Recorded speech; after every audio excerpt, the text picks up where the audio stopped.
Сьогодні, 7 квітня, у цей прекрасний весняний день святкує свій 63-й день народження дорога людина, жителька села Белеїв Калузького району, Макосій Оксана Василівна.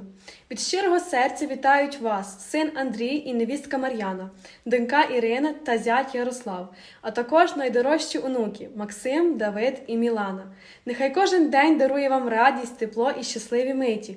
Бажаємо міцного здоров'я, довгих років життя, родинного затишку, любові і Божого благословення. Нехай у домі завжди панують мир, добро і достаток, а серце буде сповнене гордості за свою родину.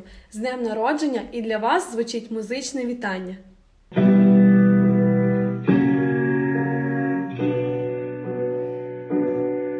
Ти навчила життя пізнавати, ти дала мені два крила, бути сильним і світ цей кохати. Мене вчила ти, мамо моя, вдячний я за щасливе дитинство і за щастя у кожному дні. Лиш живи, моя мамочко рідна, ти ще довго на цій землі.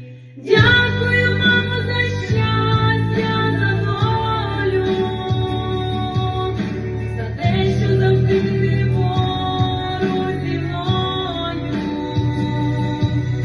Від зла й тривоги мене берегла,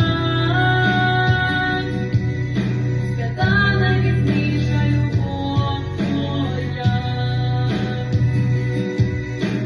Дякую, мамо, за щастя, за долю, за те, що завжди ти поруч зі мною, за віру, підтримку твою і любов.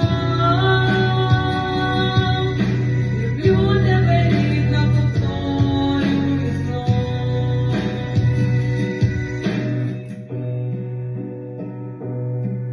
Побажаю